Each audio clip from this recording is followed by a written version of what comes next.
New day, new blessing sa bawat isa, ano po. So, ngayong umaga ay new accomplishment tayo, ano. So, nandito po pala yung seedling tree natin.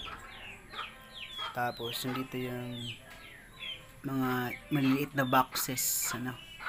Ganito lang po yan kalaki, oh. Siguro mga 2 inches lang yung haba. At meron yung mga level.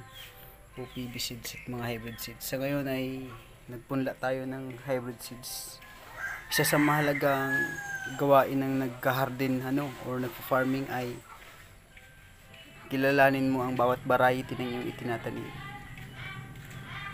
So, ang nakapunla ngayon dito ay okra, eggplant at saka pichay. Ano po? Mag-start na tayong magtanim ng pakunti-kunti sa ating garden. So ito na pong itsura niya ngayon. Ano po, yan. So, tapos na yung fencing. Tapos nandun may mga ilang sako na tayong lupa. So, after ng ilang araw, tutubo na ang mga seeds dito. So, saka na lang tayo magdadagdag kapag mabuo na natin ang target nating sako na mayroong lamang lupa. So yun lamang po sa mga ka-idops, mga ka-farmer natin. God bless po sa bawat isa.